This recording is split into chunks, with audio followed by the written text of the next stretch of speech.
Hi friends, welcome back to our channel INB jobs info.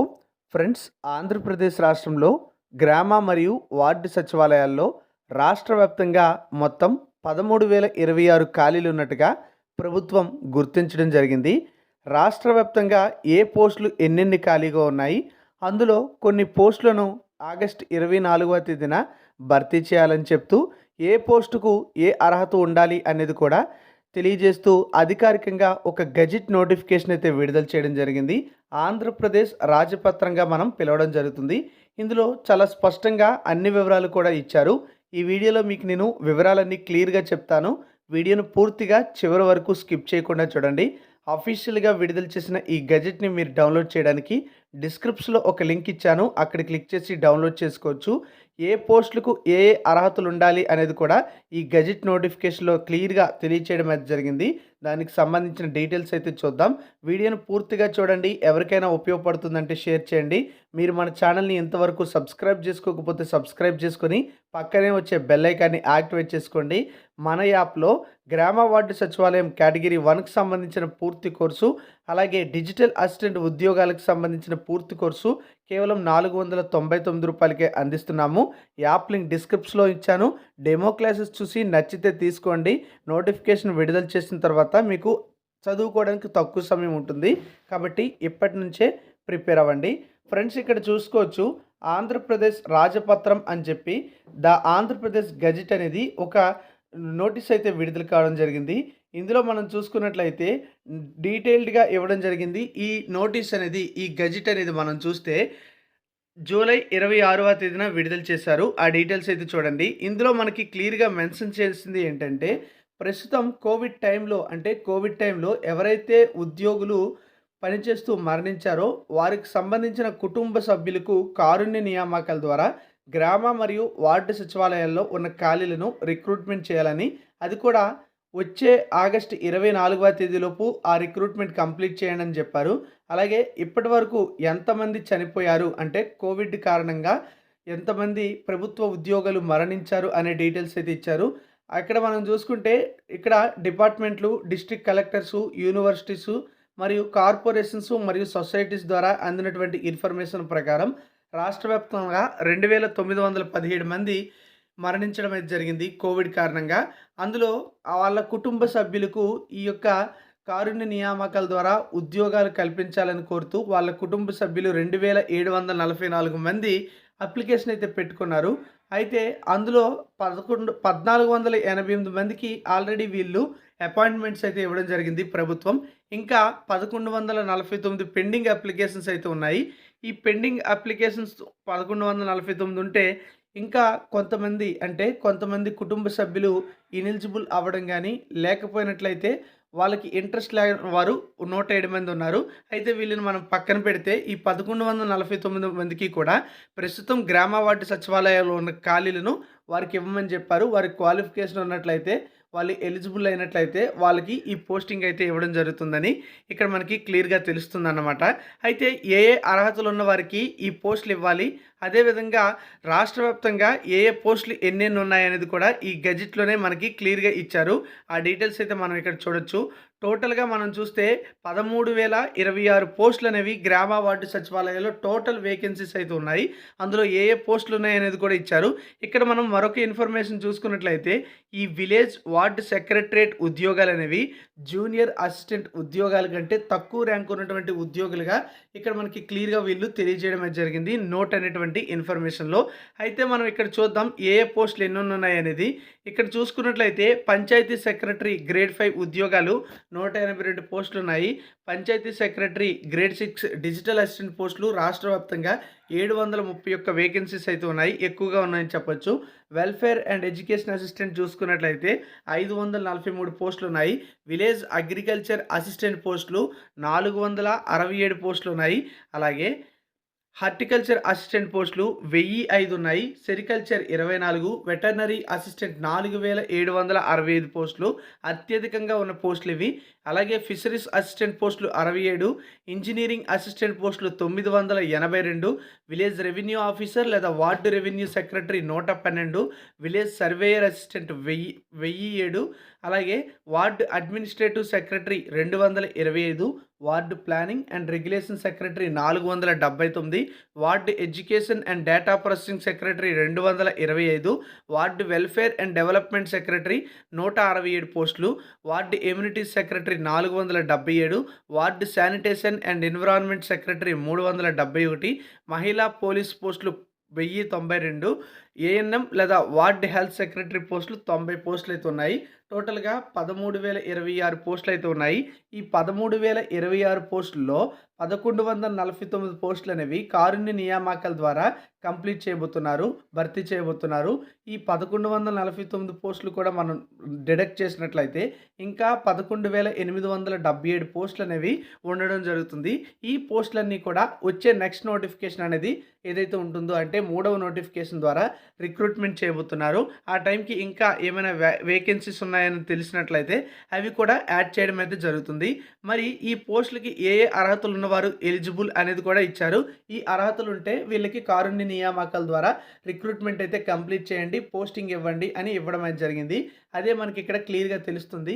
అయితే time line కూడా ఇచ్చారు. ఆ టైం లైన్ ప్రకారం మనం చూసుకున్నట్లయితే దీనికి సంబంధించి ఎవరైతే అప్లికేషన్ పెట్టుకున్నారో వాళ్ళ యొక్క అప్లికేషన్స్ని ఆగస్టు 17వ తేదీ నాటికి స్క్రూటినీ చేయమని చెప్పారు. ఆగస్టు 24వ తేదీ నాటికి వారికి అపాయింట్మెంట్ ఆర్డర్స్ ఇవ్వమని ఈ యొక్క గజెట్లో మనకి క్లియర్గా తెలియచేయడం అయితే జరిగింది. క్వాలిఫికేషన్స్ విషయానికి వస్తే పంచాయతీ సెక్రటరీ జాబ్కి ఏదైనా డిగ్రీ క్వాలిఫికేషన్ ఉన్నవారు ఎలిజిబుల్ అవుతారు. ఇది కేటగిరీ 1లో ఉండే పోస్టు. ఇక పంచాయతీ సెక్రటరీ గ్రేడ్ 6 అంటే డిజిటల్ అసిస్టెంట్ ఉద్యోగాలు, దీనికి ఎలక్ట్రికల్, ఎలక్ట్రానిక్స్, కంప్యూటర్స్, ఐటీ, ఇన్స్ట్రుమెంటేషన్లో డిప్లొమో లేదా డిగ్రీ పూర్తి చేసిన వారు ఎలిజిబుల్ అవుతారు. లేదా బీసీఏ, ఎంసీఏ వంటి క్వాలిఫికేషన్స్ కలిగిన వారు కూడా అర్హులు అవుతారు. దీంతో పాటుగా బీఎస్సీ కంప్యూటర్స్ లేదా బీకామ్ కంప్యూటర్స్ వంటి ఏదైనా డిగ్రీలో కంప్యూటర్స్ అనేది యాజ్ వన్ ఆఫ్ ది సబ్జెక్ట్స్గా కలిగినటువంటి వారు కూడా ఈ యొక్క పోస్ట్కి ఎలిజిబుల్ అయితే అవుతారు. వెల్ఫేర్ అండ్ ఎడ్యుకేషన్ అసిస్టెంట్ పోస్ట్కి సంబంధించిన అర్హత చూస్తే దీనికి ఏదైనా డిగ్రీ క్వాలిఫికేషన్ ఉంటే సరిపోతుంది. ఇది కూడా కేటగిరీలో 1లో ఉండేటువంటి పోస్టే. ఇక విలేజ్ అగ్రికల్చర్ అసిస్టెంట్ అనేటువంటి ఉద్యోగానికి 4 సంవత్సరాల బీఎస్సీ అగ్రికల్చర్ లేదా 4 సంవత్సరాల బీటెక్ అగ్రికల్చర్ ఇంజనీరింగ్ అనేది పూర్తి చేసిన వారు ఎలిజిబుల్ అవుతారు. లేదా 2 సంవత్సరాల డిప్లొమా ఇన్ అగ్రికల్చర్ పాలిటెక్నిక్ లేదా 2 సంవత్సరాల డిప్లొమా ఇన్ అగ్రికల్చర్ పాలిటెక్నిక్ అనేది సీడ్ టెక్నాలజీలో లేదా ఆర్గానిక్ ఫార్మింగ్లో 2 సంవత్సరాల అగ్రికల్చర్ పాలిటెక్నిక్ డిప్లొమా పూర్తి చేసిన వారు ఎలిజిబుల్ అవుతారు. లేదా 3 సంవత్సరాల డిప్లొమా ఇన్ అగ్రికల్చర్ పాలిటెక్నిక్ చేసిన ఎలిజిబుల్ అయితే అవుతారని ఇవ్వడం జరిగింది. అది కూడా ANGREAU నుంచి పొందినటువంటి సర్టిఫికేట్ అనమాట. ఎవరైతే ఎంపీఈఓస్గా వర్క్ చేస్తున్నారో వాళ్ళు బీఎస్సీ బీజెడ్జీ చేసినా సరే ఎలిజిబిలిటీ అయితే ఉంటుంది. అయితే వాళ్ళకి పోస్టింగ్ వచ్చిన తర్వాత వాళ్ళు మళ్ళీ ప్రమోషన్స్ కావాలంటే మాత్రం 2 సంవత్సరాల డిప్లొమా ఇన్ అగ్రికల్చర్ పాలిటెక్నిక్ అనేది పూర్తి చేసి ఉండాలని మనకి ఇక్కడ తెలియచేయడం అయితే జరిగింది. అలాగే హార్టికల్చర్ అసిస్టెంట్ అనే జాబ్కి బీఎస్సీ అగ్రికల్చర్ 4 ఇయర్స్ది కలిగినటువంటి కోర్సు పూర్తి చేసిన వారు ఎలిజిబుల్ అవుతారు. లేదా బీఎస్సీ హానర్స్ హార్టికల్చర్ పూర్తి చేసినా సరే ఎలిజిబుల్ అవుతారు. లేదన్నట్లయితే వైఎస్ఆర్ హార్టికల్చర్ యూనివర్సిటీ నుంచి 2 సంవత్సరాల డిప్లొమా అనేది హార్టికల్చర్లో పూర్తి చేసిన, లేదన్నట్లయితే ANGREAU నుంచి ఈ కోర్సు పూర్తి చేసినా సరే ఎలిజిబుల్ అవుతారు. అలాగే మనం చూసుకున్నట్లయితే బీఎస్సీ ఎంఎస్సీ విత్ హార్టికల్చర్ చేసిన వారికి కూడా అర్హత అయితే ఉంటుంది. బీఎస్సీ బీజెడ్సీ చేసిన వారికి కూడా అర్హత అయితే ఉంటుంది. అయితే ఈ 2 రకాల క్వాలిఫికేషన్స్ ఎవరైతే కలిగి ఉంటారో వాళ్ళు ఎంపీఓస్ లేదా MIAOs లేదా ఫీల్డ్ కన్సల్టెంట్స్ వాళ్ళకి మాత్రమే ఈ క్వాలిఫికేషన్స్ ఉన్న వారికి ఎలిజిబిలిటీ అయితే ఇచ్చారు. మిగతా వాళ్ళందరికీ కూడా ఇక్కడ ఇచ్చినటువంటి 1 and 2లో ఏవైతే క్వాలిఫికేషన్స్ ఉన్నాయో వాళ్ళు మాత్రమే ఎలిజిబుల్ అవుతారు. అలాగే సెరికల్చర్ అసిస్టెంట్ అనే ఉద్యోగానికి తప్పనిసరిగా ఇంటర్మీడియట్ వొకేషనల్ కోర్స్ అనేది సెరికల్చర్లో లేదా బీఎస్సీ విత్ సెరికల్చర్ లేదా MSc సెరికల్చర్ చేసినా సరే ఎలిజిబుల్ అయితే అవుతారు. ఇక వెటర్నరీ అసిస్టెంట్ పోస్టులు ఎక్కువగా ఉన్న పోస్టులుగా చెప్పొచ్చు. వీటికి 2 సంవత్సరాల యానిమల్ హస్బెండరీ పాలిటెక్నిక్ కోర్స్ అనేది శ్రీ వెంకటేశ్వర వెటర్నరీ యూనివర్సిటీ నుంచి పొందిన ఈ కోర్సు పూర్తి చేసిన వారు ఎలిజిబుల్ అవుతారు. లేదా ఇంటర్మీడియట్ వొకేషనల్ కోర్స్ అనేది డైరీయింగ్ అండ్ పౌల్ట్రీ సైన్సెస్లో వన్ ఆఫ్ ది సబ్జెక్ట్స్గా చేసిన వాళ్ళు ఎలిజిబుల్ అవుతారు. లేదా 2 ఇయర్స్ పౌల్ట్రీ డిప్లొమా కోర్స్ అనేది వెంకటేశ్వర వెటర్నరీ యూనివర్సిటీకి చెందిన రామచంద్రాపురం పాలిటెక్నిక్ కాలేజ్ నుంచి పూర్తి చేసిన వారు ఎలిజిబుల్ అయితే అవుతారని ఇవ్వడం జరిగింది. లేదా 2 సంవత్సరాల intermediate vocational course multipurpose veterinary assistant course ఉంటుంది. అది పూర్తి చేసినా సరే ఎలిజిబుల్ అయితే అవుతారు. అయితే వీళ్ళు తప్పనిసరిగా 1 ఇయర్ డిపార్ట్మెంటల్ ట్రైనింగ్ అనేది వెటర్నరీ అసిస్టెంట్గా ఈ డిపార్ట్మెంట్ ఇచ్చేటువంటి ట్రైనింగ్ అనేది కూడా పూర్తి చేసుకోవాలి సెలెక్ట్ అయినట్లయితే. దీంతో పాటుగా ఫిషరీస్ అసిస్టెంట్ పోస్టులకు సంబంధించిన క్వాలిఫికేషన్ చూస్తే దీనికి పాలిటెక్నిక్ డిప్లొమా ఫిషరీస్లో చేసిన వాళ్ళు ఎలిజిబుల్ అవుతారు. లేదా ఇంటర్మీడియట్ విత్ బయాలజీ లేదా వొకేషనల్ కోర్స్ అనేది ఫిషరీస్లో లేదా ఆక్వాకల్చర్లో చేసినా సరే ఎలిజిబుల్ అవుతారు. లేదా బీఎఫ్ఎస్సి 4 ఇయర్స్ కోర్స్ అనేది చేసినా ఎలిజిబుల్ అవుతారు. లేదా బీఎస్సీ ఫిషరీస్ చేసినా ఎలిజిబుల్ అవుతారు. బీఎస్సీ ఆక్వాకల్చర్ చేసినా ఎలిజిబుల్ అవుతారు. బీఎస్సీ జువాలజీ చేసినా సరే ఎలిజిబుల్ అయితే అవుతారు.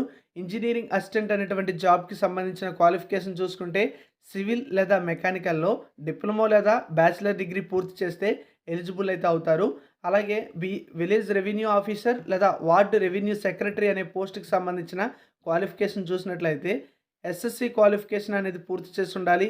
దీంతో పాటుగా national council of vocational training certificate అనేది డ్రాట్స్మెన్ సివిల్ ట్రేడ్కి సంబంధించి 2 సంవత్సరాల కోర్సు ఉంటుంది. అది పూర్తి చేయాలి. అందులో సర్వేయింగ్ అనేది వన్ ఆఫ్ ది సబ్జెక్ట్గా కలిగి ఉండాలి. ఆ విధంగా ఎలిజిబిలిటీ ఉన్నవారు ఈ పోస్ట్కి ఎలిజిబుల్ అయితే అవుతారు.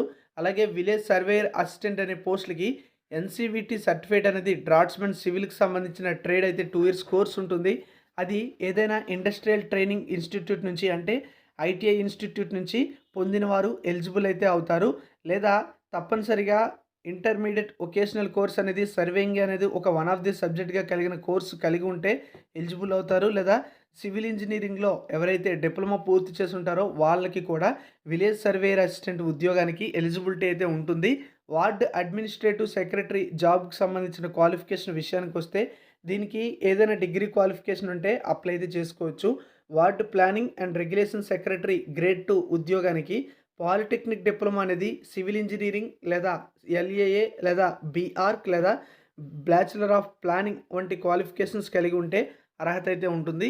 Ward education and data processing ఉద్యోగానికి డేటా ప్రాసెసింగ్ సెక్రటరీ జాబ్కి ఉండవలసిన క్వాలిఫికేషన్ చూసుకుంటే కంప్యూటర్ సైన్స్లో ఎవరైతే గ్రాడ్యుయేషన్ పూర్తి చేస్తారో అంటే bachelor of technology in computer science అంటే బీటెక్లో కంప్యూటర్ సైన్స్ అండ్ ఇంజనీరింగ్, బీటెక్లో ఇన్ఫర్మేషన్ టెక్నాలజీ అంటే ఐటీ ఇన్ఫర్మేషన్ టెక్నాలజీ, లేదా బీటెక్లో అంటే బ్యాచిలర్ ఆఫ్ ఇంజనీరింగ్ లేదా బీఈ అనేది కంప్యూటర్ సైన్స్లో చేసిన ఎలిజిబుల్ అవుతారు. లేదన్నట్లయితే బ్యాచిలర్ ఆఫ్ అంటే BSc computer science, BSc bachelor of science in engineering computer science, BSc CS అంటే కంప్యూటర్ సైన్స్లో బీఎస్సీ చేసిన వాళ్ళు, లేదా bachelor of computer security in computer science, bachelor of science అంటే బీఎస్సీ లేదా బీఎస్ అని పిలుస్తాం అది కానీ, లేదన్నట్లయితే కంప్యూటర్ సైన్స్ అనేది బీఎస్సీ సిఎస్ లేదా సిఎస్ లేదా బీఎస్సీ కంప్యూటర్స్ లేదా బ్యాచిలర్ ఆఫ్ కంప్యూటర్ అప్లికేషన్స్ లేదా మాస్టర్ ఆఫ్ కంప్యూటర్ అప్లికేషన్స్ అంటే బీసీఏ ఎంసీఏ వంటి క్వాలిఫికేషన్స్ కలిగినా సరే ఎలిజిబిలిటీ అయితే ఉంటుంది. Ward planning and development secretary అనే పోస్ట్కి చూసుకుంటే ఆర్ట్స్ అండ్ హ్యుమానిటీస్లో ఎవరైతే గ్రాడ్యుయేషన్ పూర్తి చేసి ఉంటారో వాళ్ళు ఎలిజిబుల్ అయితే అవుతారు. అంటే బ్యాచిలర్ ఆఫ్ ఆర్ట్స్ లేదా bachelor of arts honours, BA లేదా BA honours, master of arts, bachelor of social work, master of social work, bachelor of rural studies లేదా rural development, master of rural studies లేదా rural development, BA literature లేదా MA literature లేదా MBA population studies, MA population studies, MA Indology, BA social studies, BA social science, MA sociology, MA anthropology. ఈ క్వాలిఫికేషన్స్లో ఏ qualification పూర్తి చేసినా సరే eligibility అయితే ఉంటుంది. ఇలాగే మనం చూసుకుంటే వార్డ్ ఎమ్యూనిటీస్ సెక్రటరీ ఉద్యోగానికి సివిల్ లేదా మెకానికల్ ఇంజనీరింగ్లో డిప్లొమా పూర్తి చేసిన వారు ఎలిజిబుల్ అవుతారు. Ward sanitation and environment secretary జాబ్కి ఏదైనా డిగ్రీ అనేది సైన్సెస్లో లేదా ఎన్విరాన్మెంటల్ సైన్సెస్లో చేసిన వాళ్ళు ఎలిజిబుల్ అవుతారు. అంటే మనం చూస్తే బ్యాచిలర్ ఆఫ్ సైన్స్ లేదా బ్యాచిలర్ ఆఫ్ సైన్స్ హానర్స్ లేదా BSc BSc honours, master of science, MSc వంటి క్వాలిఫికేషన్స్ అనేవి శానిటేషన్ స్టడీస్‌లో చేసినా, లేదా biotechnology, microbiology, environmental science, botany, zoology, biosciences వంటి క్వాలిఫికేషన్స్ పూర్తి చేస్తే ఎలిజిబిలిటీ అయితే ఉంటుంది. ఇక మహిళా పోలీసు ఉద్యోగానికి ఎనీ డిగ్రీ క్వాలిఫికేషన్ ఉన్నటువంటి మహిళా అభ్యర్థులు అర్హులవుతారు. ఏఎన్ఎం లేదా వార్డ్ హెల్త్ సెక్రటరీ ఉద్యోగానికి ఎస్ఎస్సీ లేదా ఇంటర్మీడియట్ లెవెల్ క్వాలిఫికేషన్‌తో పాటుగా 18 లేదా 24 నెలల ఎంపీహెచ్ఏ కోర్సు పూర్తి చేసినటువంటి అభ్యర్థులు ఎలిజిబుల్ అయితే అవుతారు. లేదా 2 years intermediate vocational multipurpose health worker female course పూర్తి చేసినా సరే ఎలిజిబుల్ అయితే అవుతారు. అయితే వాళ్ళు తప్పనిసరిగా సెలెక్టెడ్ గవర్నమెంట్ హాస్పిటల్స్‌లో క్లినికల్ ట్రైనింగ్ అనేది పూర్తి చేసి ఉండాలని ఇచ్చారు. లేదా completed 1 year apprenticeship training identified హాస్పిటల్స్‌లో పూర్తి చేసినా సరే ఎలిజిబుల్ అవుతారు. అలాగే AP auxiliary nurse and midwife కౌన్సిల్‌లో తప్పనిసరిగా రిజిస్టర్ అయి ఉండాలి. అలాగే తప్పనిసరిగా ఏపీ పారామెడికల్ బోర్డ్‌లో తప్పనిసరిగా రిజిస్టర్డ్ అయి ఉండాలని కూడా ఇచ్చారు. అలాగే మనం చూసుకున్నట్లయితే దీనికి సంబంధించి ఫిజికల్ ఫిట్‌నెస్‌గా ఉండాలని కూడా క్యాంప్ లైఫ్‌కి ఇవ్వడం అయితే జరిగింది. ఈ విధంగా 19 రకాల పోస్టులకు సంబంధించి ఉండవలసిన క్వాలిఫికేషన్స్‌ని తెలియజేస్తూ ఈ గెజెట్‌లో స్పష్టం చేయడం జరిగింది. టోటల్‌గా 13,026 పోస్టులు ప్రస్తుతం గ్రామ వార్డు సచివాలయాల్లో రాష్ట్ర వ్యాప్తంగా ఖాళీలు ఉన్నట్టుగా అఫీషియల్‌గా అనౌన్స్‌మెంట్ చేసినట్టుగా మనం చెప్పుకోవచ్చు. అలాగే ఇందులో ప్రస్తుతం మనకి 1149 పోస్టులు అనేవి కారుణ్య నియామకాల ద్వారా రిక్రూట్మెంట్ కంప్లీట్ చేస్తారు. ఎవరికైతే ఇంట్రెస్ట్ ఉంటుందో, ఎలిజిబిలిటీ ఉంటుందో వాళ్ళకి ఇస్తారు. మిగతా పోస్టులన్నీ కూడా ఖాళీగానే ఉంటాయి. వీటితో పాటుగా కొత్తగా ఏమైనా ఖాళీలు ఏర్పడినట్లయితే వాటిని కూడా యాడ్ చేసి మూడవ నోటిఫికేషన్ అయితే విడుదల చేస్తారు. అయితే థర్డ్ నోటిఫికేషన్ ఎప్పుడు అనేది మనం చెప్పలేము. అయితే ఆగస్టు 24వ తేదీ నాటికి ఈ కారుణ్య నియామకాలు పూర్తి చేయాలని చెప్పారు గనుక నోటిఫికేషన్ ఇచ్చే ఉద్దేశం ఉంటే ఆ తర్వాతనే విడుదల చేసే అవకాశం అయితే ఉంది. ఇది ఫ్రెండ్స్ మనకి తాజాగా ఉన్నటువంటి అప్డేట్ గ్రామ మరియు వార్డు సచివాలయ ఉద్యోగాలకు సంబంధించి. ఎనీ అప్డేట్ మన ఛానల్‌లో చెప్తాను. రెగ్యులర్‌గా ఫాలో అవ్వండి. Thank you for watching. జై హింద్.